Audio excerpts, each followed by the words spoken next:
One of my SaaS clients recently recorded some videos for product demos, and I wrote down a bunch of feedback for them, and I figured it'd make a good video here. So essentially what I'm going to do is talk through what's the most common mistake with SaaS product demo videos, and then how to avoid it, and then ways that you can make them better. It's basically one main trick and framework that will improve it. So essentially, this is what most SaaS companies do, is they make like a feature-based video, something like this, right, that just talks about, we're really good at this feature, and then we're really good at this feature, and then we're really good at this feature.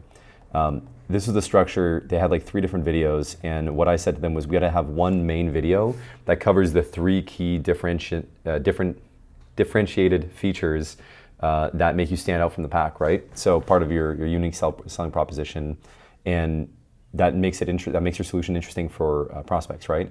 And have like one shorter video, because each of these videos was like 3 or 4 minutes long. I said that's too long for the main video. The main video should be 90 seconds, 2 minutes maybe, and encompass all 3 of them, but also explaining how they solve problems. So the common problem that SaaS companies have is they make these videos and they're really focused on features. We have integrations with this, this, and this. We make beautiful reports. We automate this part of your workflow. What they often fail to do is tie that back to a business benefit or a personal benefit for the decision maker. So the idea here is, what you want to do is each feature needs to be tied back to value and outcomes for the people that are watching the video. And you need to translate your features into what outcomes they're actually, or what benefits they're going to get from using your widget, right? At the end of the day, this is a common like copywriting thing. This is like copywriting 101, right? Don't talk about features, talk about benefits. But a lot of SaaS people get this wrong because they are often tech and product focused, and they're just thinking about feature, feature, feature, because their day is spent in R&D and product development, right? So the basic model, this is kind of corny, but the basic way to look at this is, this is their current state. They're having a problem, right? Your prospects are having a problem with something. They have a desired end state, right? Because your level of desire is essentially the gap between where you're at today and where you're trying to go in the future. And there's a reason why you can't get to your end goal, right? There's something that is blocking the way, some kind of, in this case, a monster, but there's some kind of challenge or problem, whether it's industry-wide regulations, whether it's, your own habits, your own mindset, right?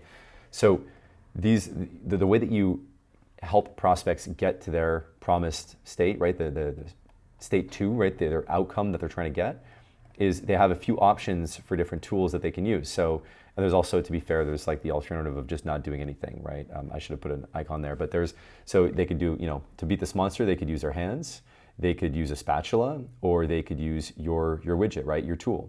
And in this case, it's your job to translate why the features of each of these options, what are the pros and cons of each one, and why ultimately yours is the best for them in their specific case. So, for example, if you're selling a sword in this case, well, the sword lets you keep a good distance from the monster, and it's got a hand guard to protect your hands, instead of just using your bare hands, where you're probably going to get injured, which means that you're going to have to go to the hospital, and it's going to take more time to get to your end state or your desired goal, right?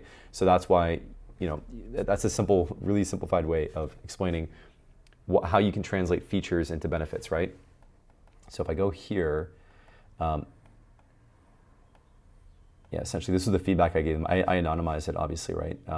Now, overall frameworks. 2 main ways that you can think about this is to call out a pain that the person is experiencing because they're not using your solution. So if you're frustrated with current options for how you do X, Y, Z, this might be interesting, and our tool can help you achieve that. A more structured and rigorous way is the jobs to be done framework. I'm a big fan of this, and this is essentially where you're looking at, as a user, you say something like, as an accounting manager at a startup, normally when you're trying to, refresh your books, you'd have to export to Excel, and then, make a pivot table, which means that you're taking an extra 3 weeks, ultimately frustrating your management team. And then, optionally, you can include like an alternative here. But then the way you phrase that then is like, but now thanks to our new platform, you can get this outcome, which means ultimately you can get the second order benefit. So this is a way that you can think through every single feature that you have, and then pick the top 2 or 3 and highlight those in your main demo video. That's the on the like above the fold in the hero section of your website.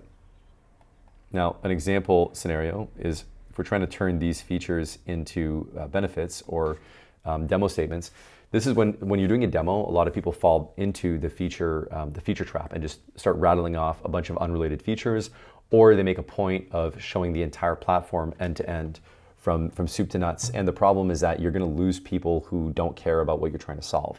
So when you're doing a one-to-one demo, where it's not like a video demo, hopefully you've done some discovery before and you understand what problem they're trying to solve. And if so, then you can tailor the demo to their problem. So you can say, hey, Jim, I know you mentioned that in your case, there's a big disconnect between marketing and sales and the handover process.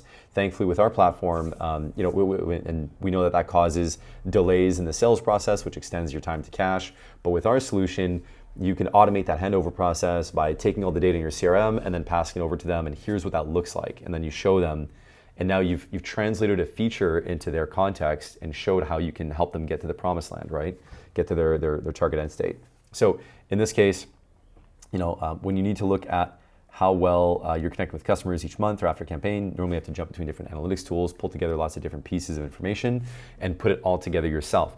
This takes a lot of time and it slows down how quickly you can make your marketing better and improve your conversion rates. But with Beacon's all-in-one analytics, you can see all the important info you need and quickly figure out what's really getting your customers' attention, meaning you can improve your marketing strategies fast, helping you connect with your audience better and grow your business more effectively than before. So a simple way to translate, marketing analytics into, an actual benefit that is more attractive and more interesting, right? So just think through each feature that you have and then try to tie it back to a job that the prospect is trying to solve, and then think through the benefit of the benefit and the implication of the implication. So, in this case, the benefit is, because it's all in one, you get everything you need all in one spot really quickly, and meaning ultimately this saves your time so you can improve your marketing faster. That's the benefit of the benefit. Now, so in doing so, you want to do this for each stakeholder in the process. So if you have multiple people in the demo, you want to ask them, each one, tie it back to them. So, oh, Jim, yeah, so I cover the analytics. Susan, you mentioned that your challenge is integration with HubSpot. Well, here, let me demonstrate how easy it is to set up. You just, one click here, and all of a sudden you're instantly integrated, and we can access all of your HubSpot data.